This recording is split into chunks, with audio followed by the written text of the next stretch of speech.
Notre invité est installé, on le reçoit juste après ça.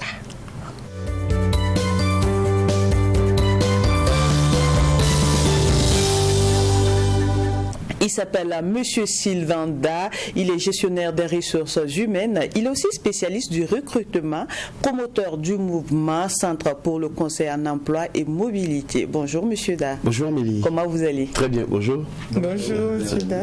Merci. Joli nœud papy. Oh, merci.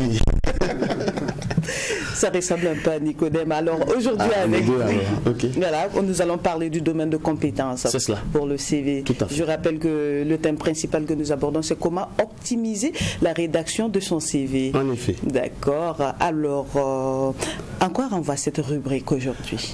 Cette rubrique, elle renvoie, j'allais dire tout simplement, à une logique.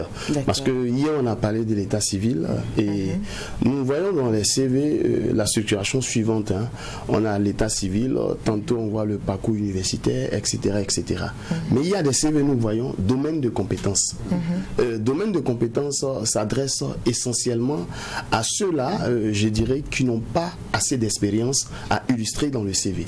Notamment les sorties d'école, ceux-là qui viennent de sortir de l'université ou qui sont en deuxième, troisième année, qui n'ont aucune expérience à mentionner dans le CV. Mais je précise, ça s'adresse essentiellement à eux, mais c'est pas exclu que ceux-mêmes qui sont expérimentés mentionnent ce domaine-là. Parce que le CV doit être succinct, contenu dans une ou deux pages. Donc, quand j'ai pas d'expérience à mentionner, je vais directement sur le domaine de compétences pour faire un zoom là-dessus. Donc, la cible, c'est pour ceux qui n'ont pas d'expérience vraiment à illustrer dans leur CV. D'accord. Maintenant, le contenu, quand on dit domaine de compétences, il s'agit en fait de faire cas de vos compétences, j'allais dire techniques d'une part, et aussi comportementales. Voilà, donc la compétence, elle est en trois niveaux. Il y a le savoir, le savoir-faire et puis le savoir-être. Donc les compétences techniques et les compétences, j'allais dire comportementales. Les hard skills et les soft skills. Donc compétences techniques et comportementales. Vous avez fait marketing, une licence en marketing ou l'analyse financière, banque finance. Vous voulez mettre vos domaines de compétences. Dans les domaines de compétences, le recruteur s'entend avoir, pour quelqu'un qui a fait marketing, marketing digital par exemple, c'est son domaine de compétences. Marketing stratégique, c'est son domaine de compétences. Pour un auditeur, il pourra mettre analyse financière, c'est son domaine de compétences. Quand le recruteur prend, il voit domaine de compétences, ça c'est le domaine de compétences techniques. Analyse financière, marketing stratégique, marketing digital. Il s'est dit, mais tiens, il est sorti d'école, il n'a pas encore d'expérience réelle en stage ou en emploi, mais les compétences techniques a priori qui se dessinent chez lui sont celles-là, celles-là. Donc ça incite le recruteur pour un poste de marketeur, stagiaire ou junior à retenir ce dernier afin de faire un entretien en vue de confirmer ou infirmer ces éléments en réalité. Même s'il n'a pas encore eu de pratique, c'est ça? Oui, c'est pourquoi je dis c'est un domaine de compétences. Parce que vous avez étudié le journalisme par exemple, vous êtes compétent a priori sur des questions de journalisme. Voilà, communication orale, visuelle, etc., etc. Maintenant, le recruteur sait que ce dernier n'a pas d'expérience pratique. On l'appelle sortie d'école ou profil junior. Mais il a des notions qu'on peut exploiter. Ça veut dire qu'il a une appétence dans ces domaines-là. Il développe des réflexes qu'on peut exploiter. Voilà. Ça. Mais s'il ne met pas cela, on prend un CV, on voit simplement nom, prénom dans l'état civil, après on voit parcours universitaire, il a fait toutes les universités, après expérience professionnelle, il n'a aucune expérience à illustrer. Le recruteur, c'est vrai, peut sous-entendre de par son profil qu'il peut avoir ces domaines de compétences-là. Mais je dis souvent, il faut faciliter la tâche au recruteur. Voilà. D'accord, mais est-ce qu'il est vraiment obligé de mentionner cette domaine de compétences-là sur le CV?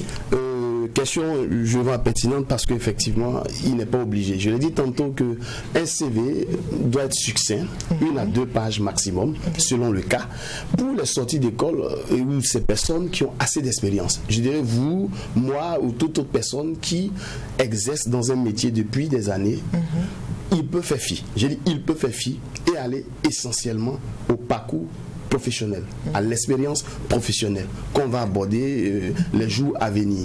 Sinon, ce n'est pas une obligation.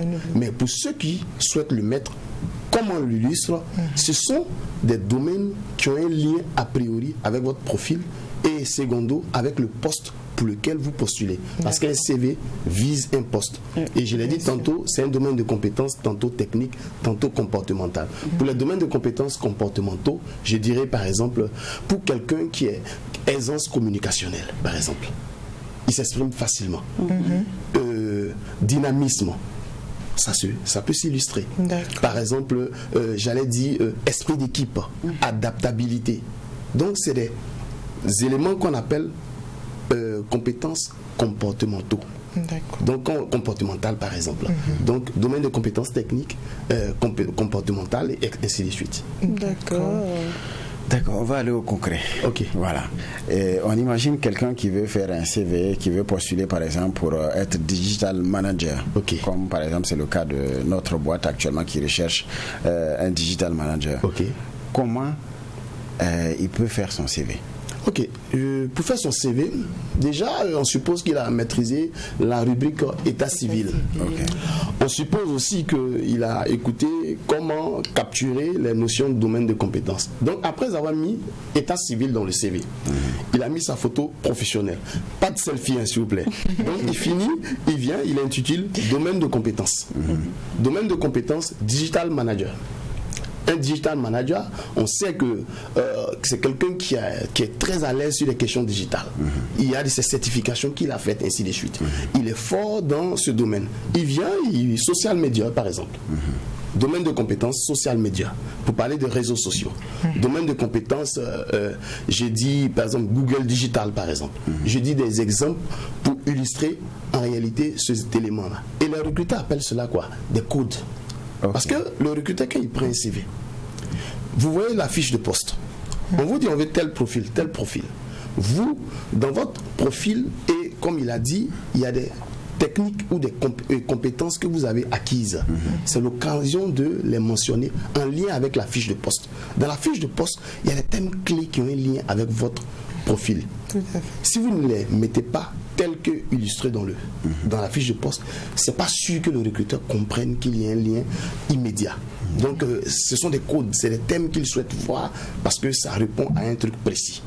D'accord. Maintenant, j'ose espérer que dans les jours suivants, nous allons donner des supports pour illustrer davantage en réalité la rédaction du CV. C'est ce qu'on souhaiterait en tout cas. Voilà. Donc dans ce cas précis, c'est par exemple le domaine de compétences, c'est primordial. Exact. Voilà. Dans ce cas précis, c'est primordial parce que quand le recruteur prend, il voit, waouh, a priori, il a fait une capture sur ce sujet, il est a priori, j'ai dit a priori parce que un CV présume de vos compétences. Raison pour laquelle je dis quand vous rédigez un CV, de grâce, la bonne foi est présumée. Donc quand vous rédigez les informations illustrées, il faut savoir de quoi vous parlez. Est-ce que ça reflète votre contenu?